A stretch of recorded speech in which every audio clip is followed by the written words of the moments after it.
All right, what is up, everyone? We got our first attempt at a live show here. So, pretty much what I want to do is just kind of go over everything that we saw happen in the race today. It's pretty good action. Excuse me. And I just want to kind of go over that, try this out, see if you guys like it, see if I like it. And yeah, so I tried to gather some stuff here, go over a couple of things that you may have missed, or just give us some talking points. And I wanted to try something different. We've been doing the race day updates pretty consistently for a year or so now. And I think it's time we branch out.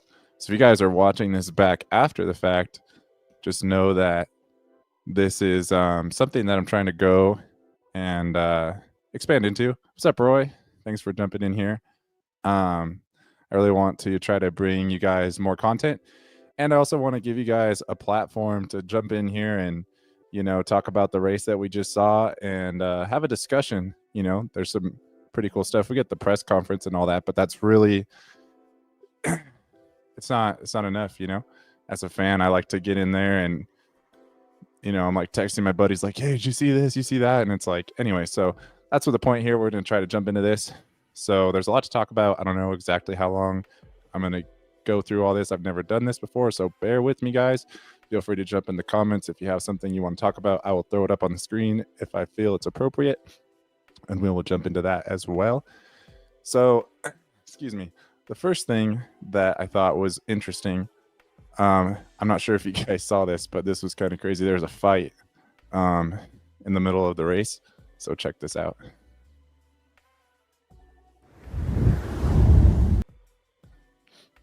Sorry about that. Right here. Look at this guy. Kind of crazy. You don't want to see that. It's Father's Day weekend.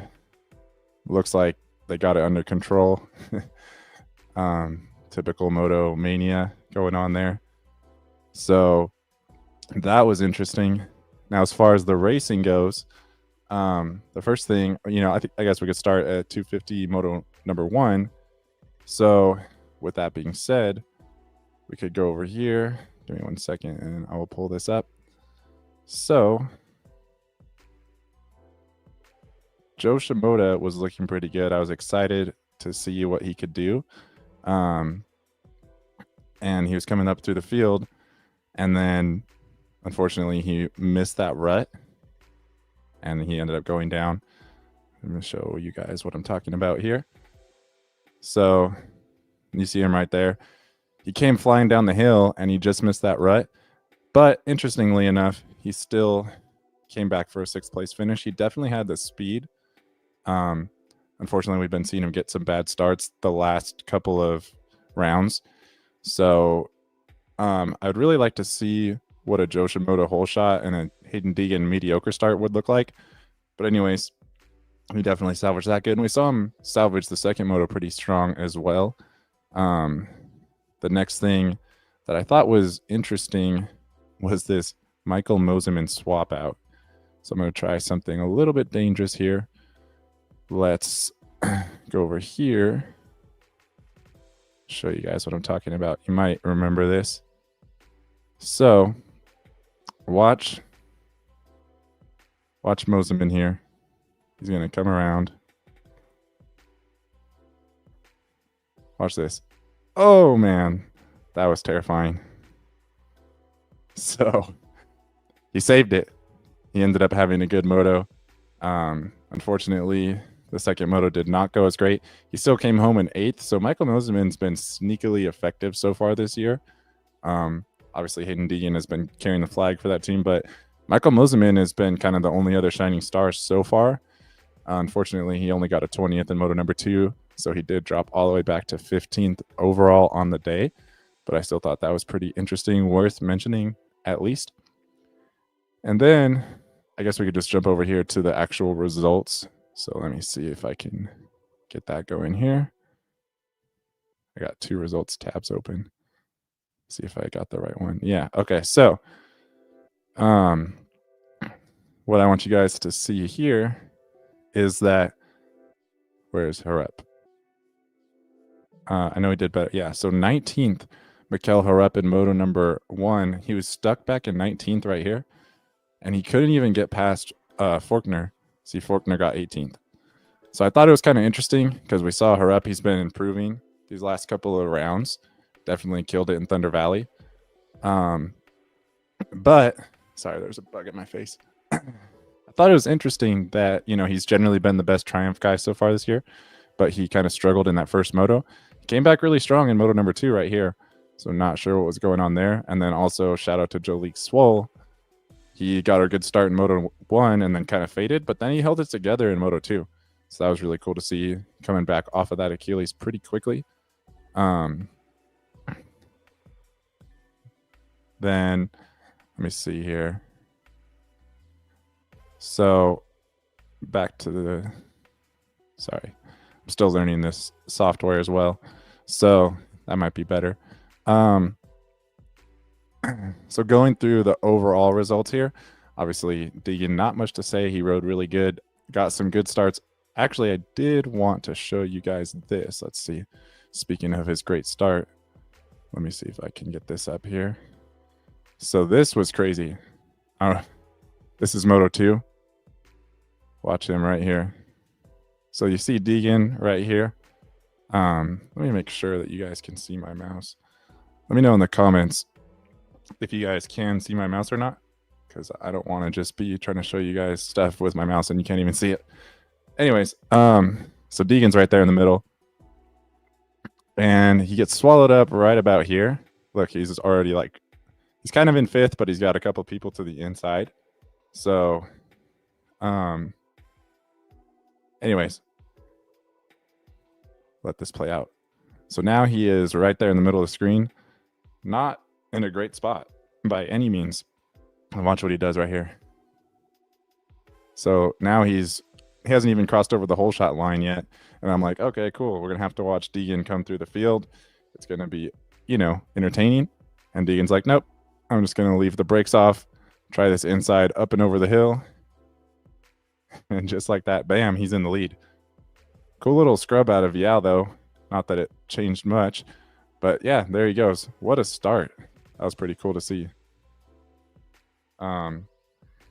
So yeah, Deegan definitely dominated that one. With that being said, oh yeah, and then the pit stop call. Yeah, that's the thing with the red flag. I guess my understanding with the red flag situation is that anytime the moto goes over 20 minutes, then it's over if they red flag it. And unfortunately, it had just gone over 20 minutes. So, yeah, that was definitely a bummer deal. But, even Hunter was kind of like, if you listen to him in the press conference, he pretty much said, we're making the best decisions we could. We kind of knew that there's a good chance that the race might get called with the way the weather was going. So it's kind of a gamble, you stay out there or you come in. Unfortunately, it didn't work out, but it is what it is. I think they all kind of accepted that that's something that could happen. And speaking of something that could happen, Chance Hymas went down at the end of that second moto. You see him actually right here on the screen in second behind Haiden. It looked like he was going to get a solid second place. He was 10 seconds back or something. And then we saw Vial end up getting second.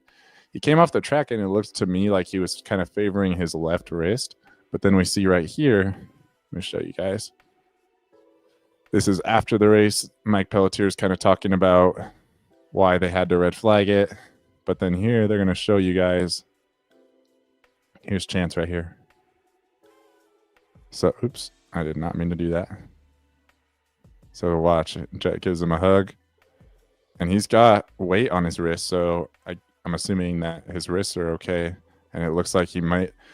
Look, I know we can't speculate. Everyone's scared to speculate. But I'm going to say that it doesn't look good. He's had that same ACL reconstructed twice. And statistically, ACL reconstructions under the age of 21 are the weakest ACL reconstructions. So I hope he's okay. We've seen him race with a torn ACL. before. He did it all last year. I really don't want to have to see him do that again. It was awesome to see him have a perfect weekend last weekend. And you just hate to see this, man. That looks like somebody who knows that things are not going great. So shout out to Chance. Hope you're all right. Not sure exactly what's going on there. Yeah, it seems like Danger is going to be pretty tough to beat. Obviously, we saw Chance take the overall last weekend, but as you see here, it's not looking great moving forward. So that's definitely not great by any stretch.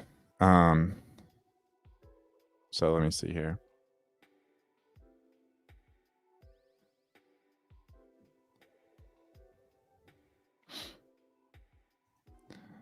So moving forward, kind of getting into, I think, let me see, what screen am I sharing right now? Okay, so back to this. What I want you guys to see here, this was something that I thought was worth mentioning. If we go to 250 Moto 1, you can actually see the individual lap times, and check this out. Haiden Deegan ran a 205.9. And then the next closest was Levi Kitchen. So he's essentially almost a second and a half faster. And then if you go, obviously the track broke down, but still, go to 450 Moto 1, 205.5. Jet was the only other person to run a 205. So I'm sure that, you know, a couple of these other guys could have ran slightly faster lap times in the 450 class if they were in that race with the better track conditions. One other thing, though, back to my Joe Shimoda point earlier in the race, check this out. Joe Shimoda right here, 209.1 on the 16th lap. So what that means is he ran his fastest lap of the race on the last lap. That right there is pretty crazy. That shows he's obviously got the fitness. He has the speed, and we saw him have that charge forward. He did make that last minute pass on Garrett Marchbanks with like 2 turns to go. So that's pretty cool to see. I just wish we could see him starting up front a little bit earlier. So anyways, I thought that was another cool little tidbit, because look, all these other guys, lap 2, 2, 3, 3, 3, 3, 4, 6, those are their fast laps. And then Shimoda pulled one out on the 16th lap. That is pretty crazy. Anyways, so I had a few things I wanted to try to show you here on the broadcast. So let's see if we can do that without getting in too much trouble. I gotta bring this back up. So the first one that was pretty gnarly was that Malcolm Stewart crash. Let me see. Actually, I think I have part of it right here. So yeah, here we go. Let me bring this up for you guys. Stop that. And then bring this. Doing everything on one screen right now. So it's a little bit trickier. So you see right here, this was that unfortunate crash that Malcolm went through in the first moto. He did not line up for moto number 2. It's kind of hard to see. Let me give you guys the full screen here. The handlebar's tucked under his chin right there. It's pretty gnarly. Definitely not ideal. I hope he's okay. He seemed like he was banged up. Obviously not in title contention or anything. So hopefully he's just sore. Hopefully he didn't like break his jaw or something. Let me see if I can actually physically show you guys this here. Yeah. There we go. Okay, almost there. Hold on.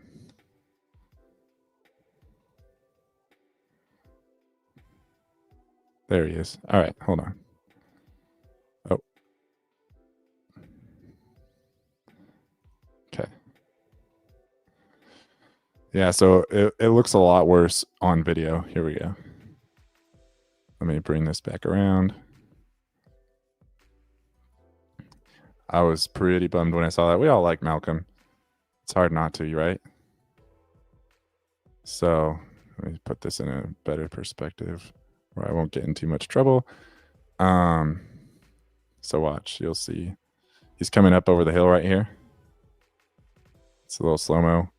He kind of hooks, high sides, and then watch the left handlebar. Bam. Dang it. So he did get up. He walked away. That is the good news. But yeah, I was definitely unfortunate. And then I had another note here. Let me try to bring this up. Another little broadcast note. Okay, I almost got it. Hold on.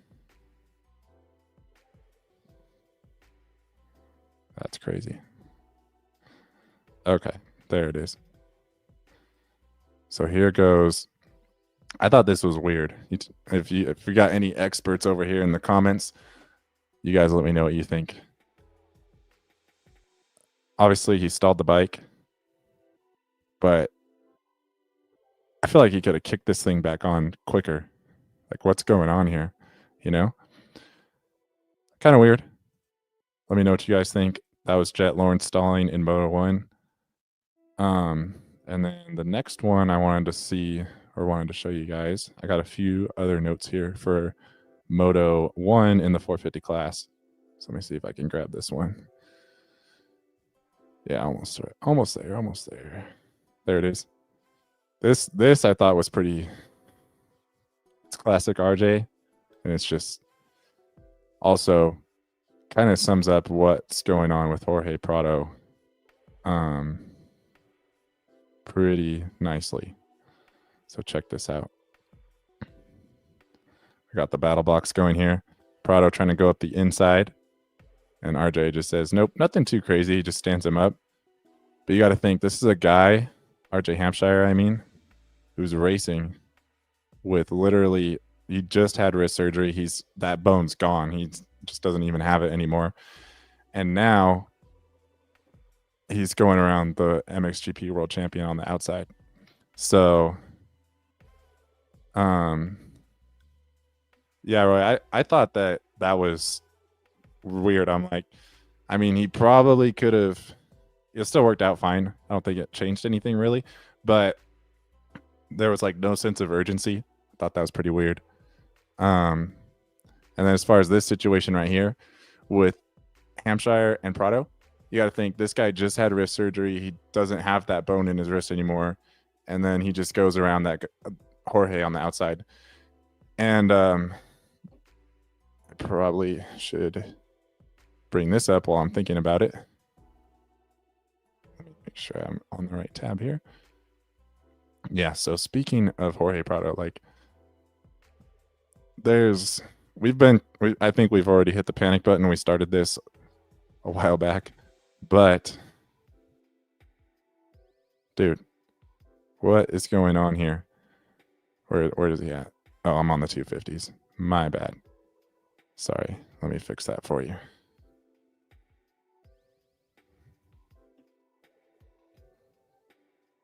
Okay.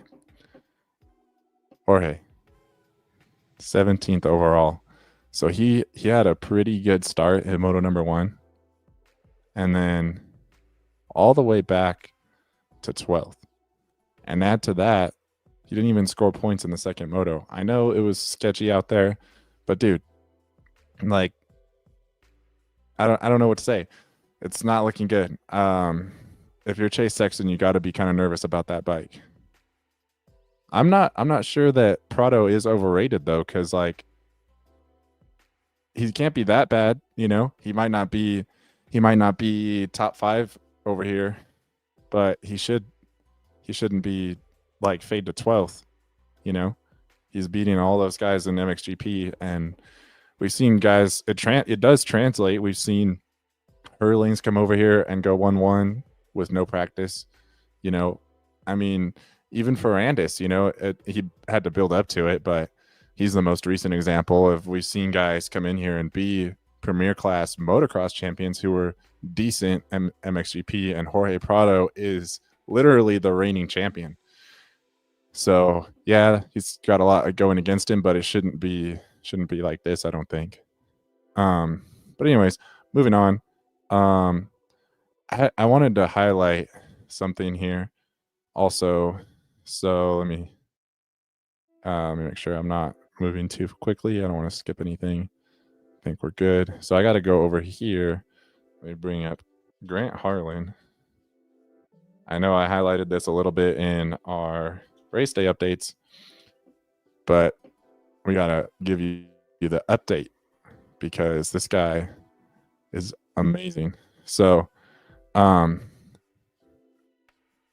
see here. So if you guys don't know, Grant Harlan, he crashed and broke his ribs at Hangtown. He skipped last weekend at Thunder Valley, and then he came back this weekend, and he obviously raced. And he did really good.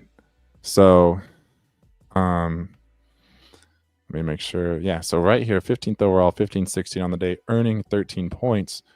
And that's pretty significant because he's right there kind of battling for a spot in the top 30 overall that would get him into the LCQ of the playoffs.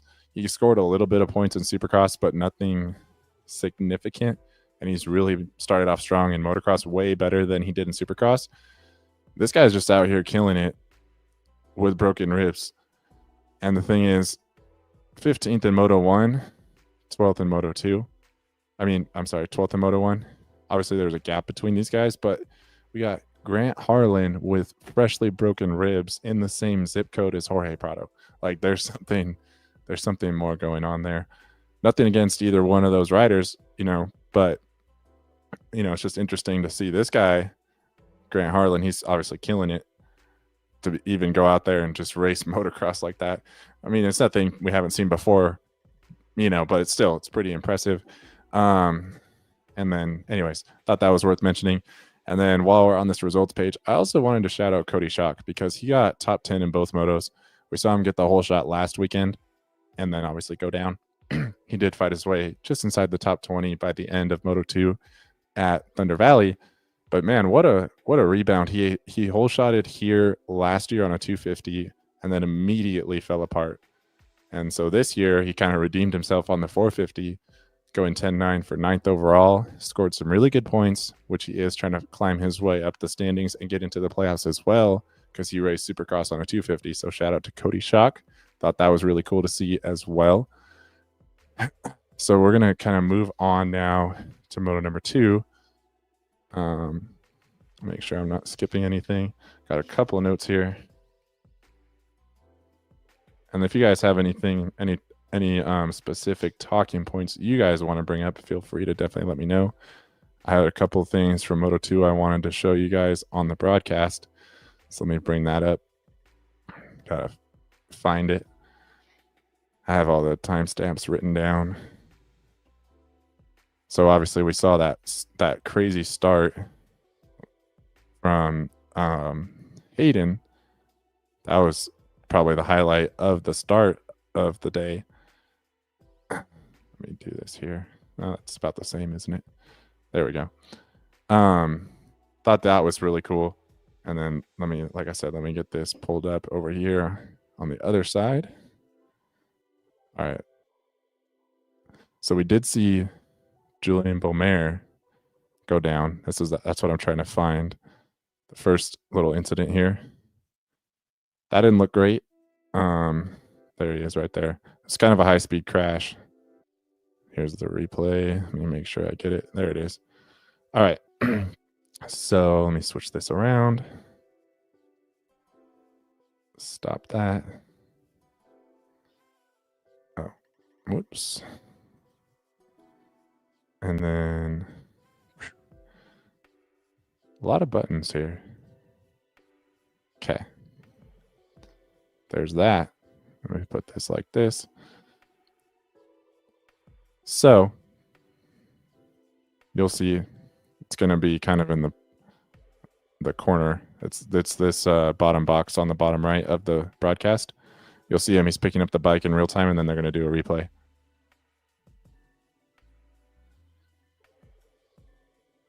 So he's right there at the top of the screen. You see his bike flipping.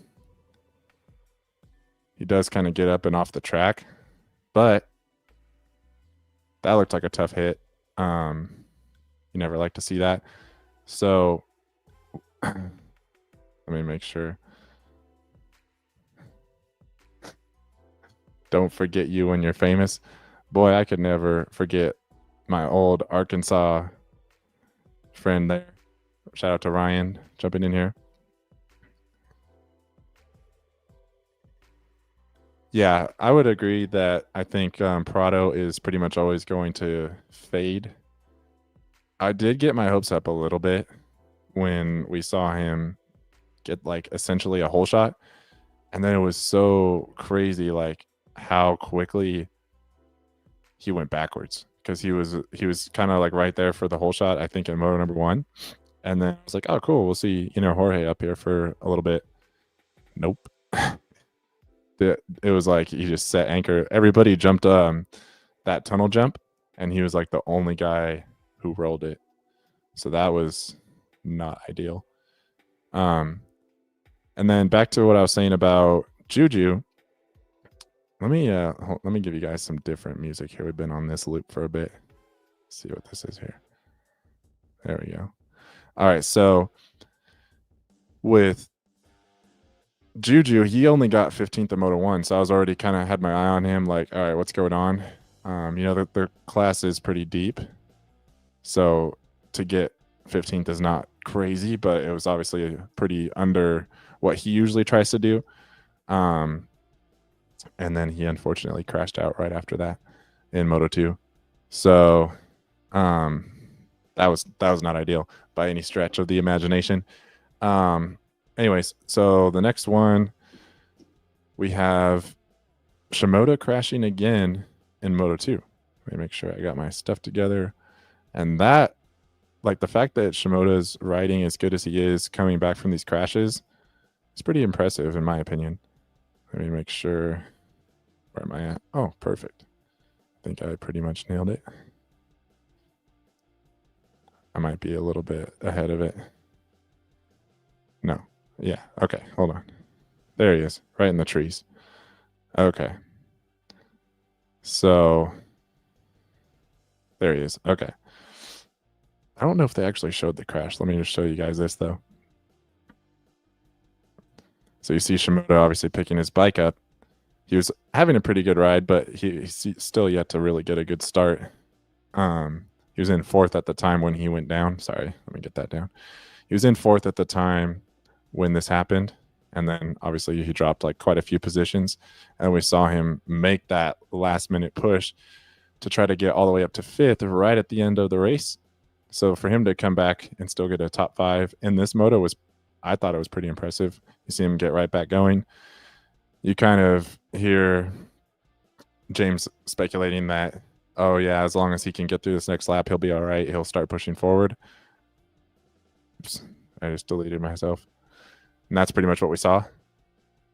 I would agree that Juju's obviously better at Supercross, but we've seen him have good, like solid motocross results. He shouldn't be in 15th, So I'm assuming he probably had a tip over. They didn't really cover that on the broadcast, unfortunately. But we have obviously now Chance went down. That didn't look good. Juju didn't finish the moto. Hard to say exactly what's going on there. With him, I think he's probably all right, but that's still speculation at this point. Another guy who's we got to keep an eye on is the Club MX rider Alexander Fedorstov. He's he made his rookie debut this year, and he crashed out of Moto number 1 and did not line up for Moto 2. So that's not like he was up there in the top 10 or anything, but a pretty good rider, and he could also be out as well. That's obviously not ideal. And then I'm trying to think, did anybody else crash out? Oh yeah, Austin Faulkner pulled off. So not sure what's going on with that. It's not looking good. Faulkner, that's a whole nother conversation. I really hope that he's doing all right.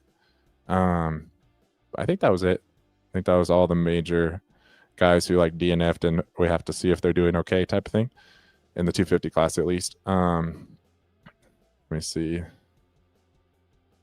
something here. Let's do this. So moving on, we're going to go.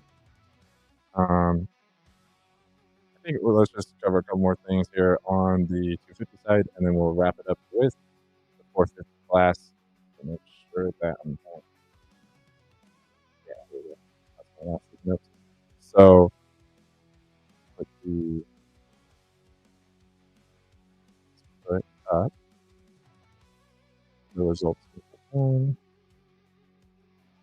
So back here at the overall 250 results for the day, make sure you guys can see that. Yes, you can. I was really hoping Time Masterful would do okay. He did fine. He's sitting right here in 13th. He's had one good moto, one bad moto so far every round this year. Obviously, we hear a lot of talk about him and the nutritionist and throwing up and all this.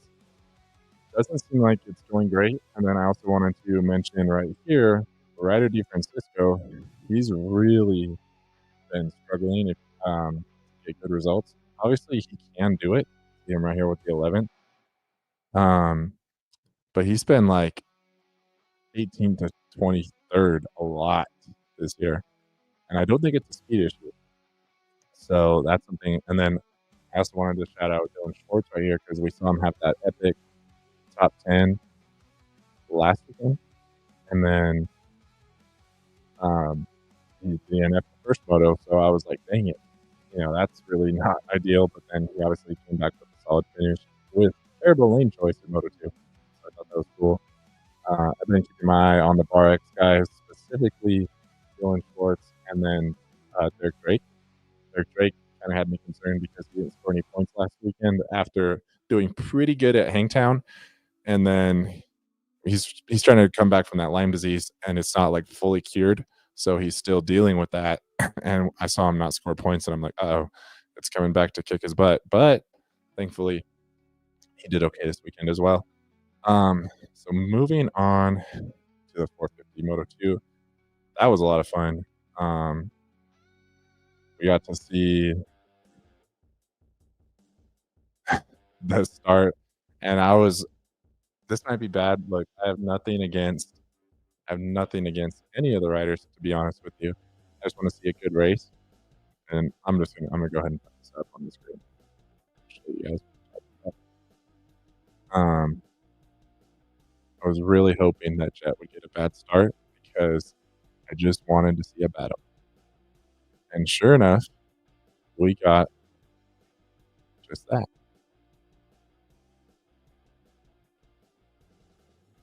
Interesting. Oh, okay, that's the highlights. I'm like, what is that? That's not Moto 2. Okay, here we go.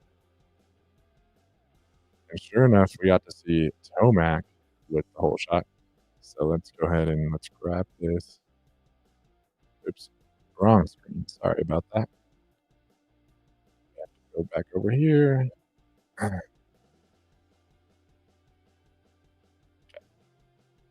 We'll go like this. I think that's reasonable. So here's what I'm talking about. You see Jet. Okay. Let me know if this bothers you too, because this drives me absolutely insane. I really love the way that the broadcast puts these little tickers. You see the Jet Lawrence ticker to help us identify where the riders that we want to watch are at. And then they always, at the last second, they change the camera angle. So it's like, cool, there's Jet. And then change the camera angle, gate drops. Watch, you'll see what I'm talking about. Every time. Anyways, there goes Jet right in the middle. You can't quite see him. He's right behind Justin Cooper there in the middle. Blue Rider. Hunter's on the very inside. So I saw that and I was like, all right, cool. We should have a battle. The thing that I was a little bummed out with was I knew the weather was coming. And you can see AP kind of getting buried in the back there as well. So I was hoping for AP to have a good moto. Later, we did find out that Schlesinger opted for the knobby tire. Most of these guys had the scoop. And I would, probably articulate or extrapolate that maybe that's why he couldn't hang on. Obviously, we saw him pull over as well. So, anyways, moving forward, what I was really excited to see, I thought Justin Cooper was going to take off with this, but once I saw the number 3 right here, I was like, oh, okay, this could be some good news. And then we already start seeing these raindrops come flying out of nowhere. and I was like, "Whoa, that came in quickly." And then once I saw Eli hit that double right there, and I saw these raindrops on the screen, I was like, "Oh, well, this changed dramatically." So, um, I don't even see Jet in this shot. Oh, he's way at the top of the hill. See him if you look at I think that's Anderson on the right, and then I think that's Gio right behind him, and then Jet's behind Valentin Gio.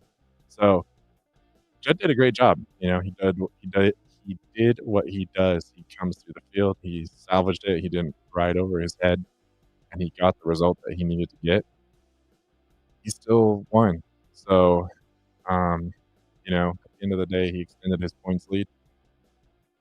Oh, to answer your question, Roy, just saw that. Tomac, I think well, we can go back and double check. Um, it was not good. He was, like, outside the top 10. Let me see here. Show you. Yeah, this is the start right here. Okay, pull this up real quick. Alright. And so, see if I can, not sure what gate he was in, I can't remember. I don't know who that was in the middle, but they looks like their bike broke right out of the gate. I know that Tomac had a really bad start.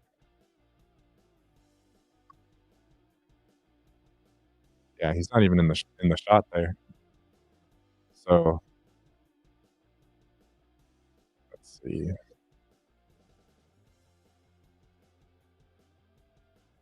Waiting for them to put the leaderboard up. There it goes. So by the time we got the leaderboard, yeah, there he is right there in 10th. So definitely outside the top 10 start in Moto number 1. It was not great, but obviously he so the thing with I don't know if you saw the whole race, but, um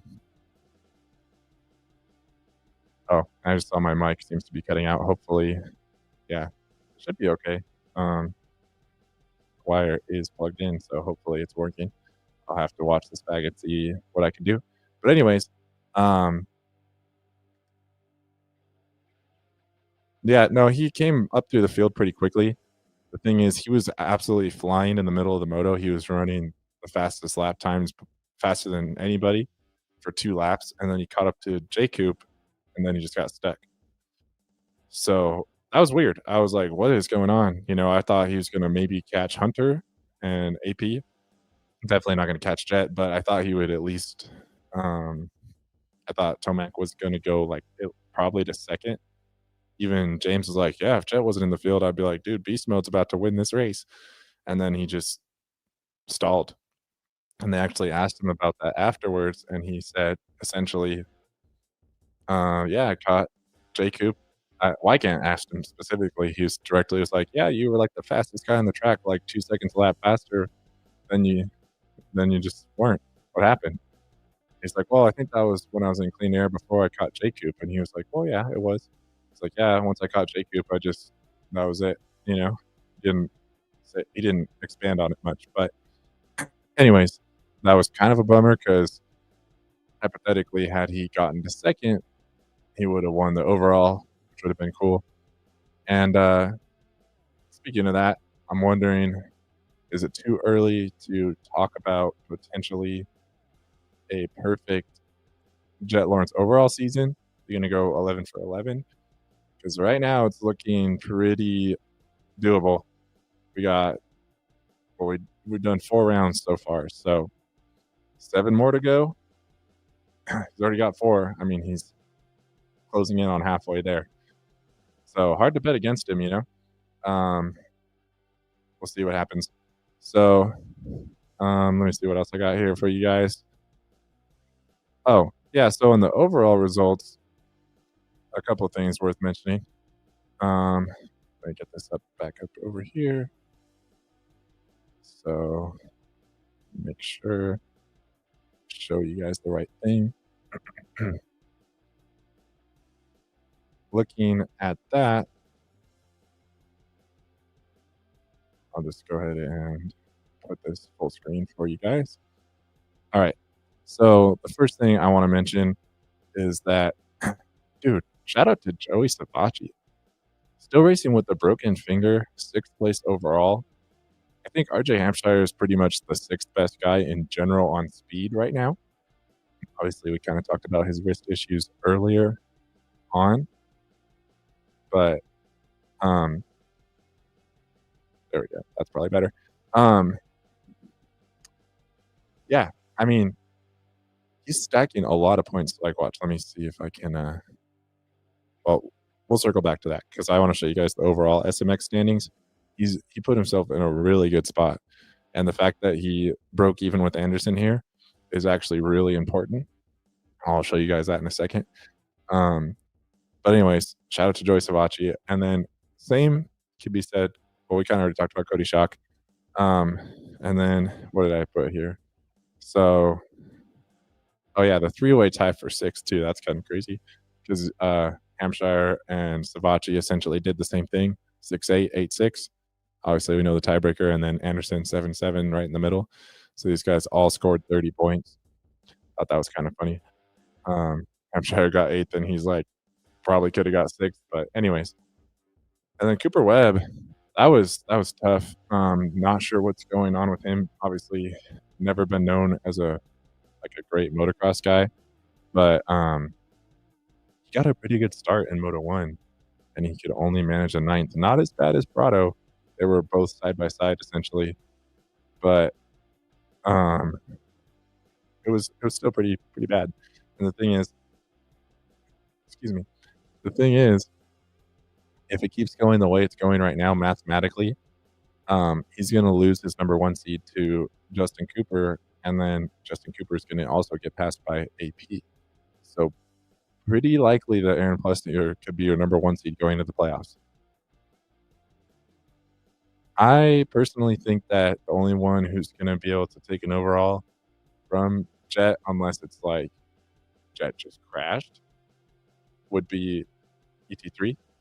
Um, because I think that all those guys, like you said, could get a moto win, but then we haven't seen anybody have 2 good, like, 1-2 motos, or like 2-2 or anything really like that. There really hasn't been much consistency.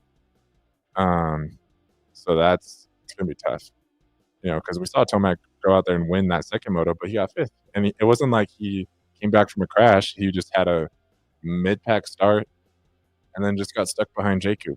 So these guys are making it hard on each other in a good way. Um, so to finish off what I was saying here at the results, um, it's worth mentioning Colton Nichols ended up getting the wild card in the Rocky Mountain Fantasy with that 12th place overall, 13-12 on the day. Not exactly somebody that I had on my radar. Personally, I went with Cody Schock. Definitely missed it by a little bit, but stoked to see Cody in the top 10. Great for him. Beating Cooper Webb straight up. That's gotta be tough. Um, Not sure what else to say about that. Anyways, um, was that? I think that was pretty much it. So, I guess we could go. Let's go back to the broadcast here real quick. We'll wrap it up with that. And if you guys are in here, thank you for jumping in here and checking out our first live stream. Let me know if you guys want to see more stuff like this. Even if you're watching it after the fact, this is something a little bit different that I wanted to bring you guys. Something to just try it out, see if we like it, see if it's enjoyable. Um, a lot of moving parts, and obviously, um, it's always hard when you're going live because you have to make yourself available at that time. So that's not something I can do every single weekend because I have a life, I have a family, but I do enjoy this type of stuff. So, anyways, with that being said, let me drop this out and bring this back up over here. See if we can. So there's that. Put it like this. So here we see the rain is starting to come back down. There's about 15 minutes left in the moto. So essentially, It's not that far from when they're going to cancel the race. I just wanted to look at the gaps right here. So you see, listening to Hunter Lawrence talk about um, his perspective at what was happening at this point in the race, he was essentially saying like, okay, I was starting to get water between my tear offs because he did have tear offs. Tomac actually switched to roll offs while he was in the gate, so he was actually in a good spot. But he's also the race leader, so that's obviously helpful when you're in a mud race. Definitely a big benefit. But anyways, Hunter was trying to close in on Eli, and his thing was he was actually contemplating tossing his goggles with that water getting in there, but he was trying to debate like, all right, how much of the race is left? When should I throw my goggles and try to make a push? Obviously, we saw that what Chase Sexton did earlier this year didn't really work out, but that was different circumstances. Anyways, he said it would have been helpful to know that the red flag was coming out because he probably would have tossed his goggles sooner. But whatever, he's like, it is what it is. Um, but what I'm trying to say here is that we saw Jet, way back. It took him a while to even get past Cody Shock, who obviously had a pretty good ride by the end of the day. But anyways, he's closing in on J Coop here, and then I just want to make sure I'm not making stuff up. Yeah, so he did get all the way up to third by the end of this thing here. So let me jump forward a little bit. I wanted to see, yeah. So obviously the if you guys didn't hear it, the reason that they actually canned the race itself, put the red flag out, was because of lightning. I think they said it's a 8-mile radius. If it's within that, they have to cancel it or throw the red flag. And so because of the fact that there was only essentially 9 minutes left in the race, aka they did 21 minutes of racing. That was over the 20-minute threshold, and they just essentially called it. Um, I thought it was pretty crazy how the track got. It's nothing that we haven't seen before in a mud race. But what I've never seen is like the track started out fine, and then the gate dropped, and then it's immediately just dumping on these guys, and we just saw the track go away so quickly. It was still pretty rideable because I mean it was only one moto with the rain. But I just thought it was crazy to see Jet, doing stuff like the jump there, the bridge jump, and just obviously he wants to catch and pass Justin here. He's just a freak. We know that. So, anyways, I don't think there's much else to add to this. It was pretty cool race. Obviously, would have been nice to see Eli gain some points. He's now, I believe, let me just make sure. He's he should be 28 points back now. So more than a full moto back. I did forget that I wanted to show you guys this. I said I was going to show you, and then I forgot. So let me just bring this back to my Savachi point. Probably should have made sure that I could actually find it. Oh yeah, here it is. There we go. Okay, so check this out. Oh wait, that's not what I wanted. There we go. All right, so oops, you guys are not looking at the same screen that I am. I am so sorry. All right, there it is. We got our PDF up here. That messed me up when they changed it to a PDF. Okay, so let me see if I can make this a little bit better. Ooh, look at that. Fancy. All right, so I guess we don't need all the finishing positions here. Make this a little bit bigger for you guys. All we care about is this number right here, the total point number. So Cooper Webb, obviously, that gap back to J Coop is not very big. AP's right behind him. And it's worth mentioning, you see right here, if we looking at AP's grid, those first two rounds of Supercross, or second and third rounds, were no points for him. He crashed out. So obviously we saw Cooper Webb DNF one Moto Impala, which definitely hurt him. But the fact that AP could come back from that and he's right within striking distance, that's pretty crazy. But then what I really wanted to show you guys was Joey Savacci right here. So it looks like he did get passed by Jet Lawrence now, which, I mean, that was coming. But he's also right within striking distance of Ken Roxon, who's obviously still recovering from the ankle surgery. Plus, he wasn't planning on racing many or any of these anyways. And he's holding his own against Anderson. He actually caught and passed him. So Tomac and Hunter are both coming up. Um, they're definitely going to probably catch and pass him as well. But my whole point here is Savacci's going to pass Roxon. He might be able to stay ahead of Anderson.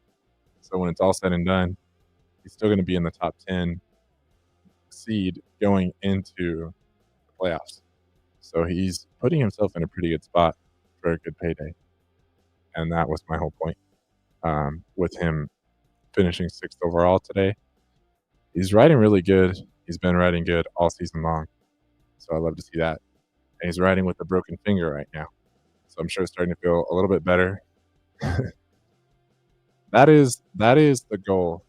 I sometimes I see some of these things that people put out, and I'm just like, for one, it's either just straight up wrong, like it's inaccurate, or it's just so surface level, and I'm just like, it drives me nuts.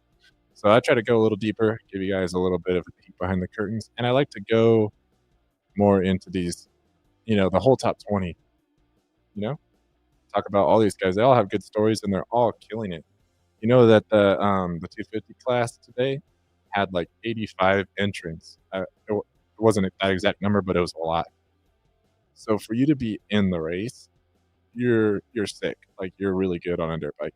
So all these guys, they have good stories.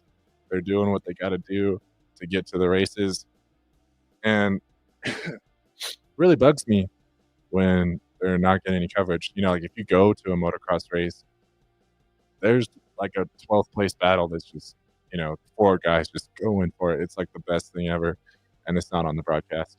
So, I just want to know the stories. I want to bring you guys the stories, and that's my goal, is just to bring you guys stuff that I would want to know, that's entertaining, and just cover the sport. So with that being said, I think that's a pretty good place to stop. If you guys are watching this back after the fact, let me know what you think down in the comments below as well, if you want to see this more often. And then keep your eyes out for another live show. If you guys want to jump in here, jump in the comments, leave some thoughts. That being said, thank you guys for watching, and I'll see you in the next video.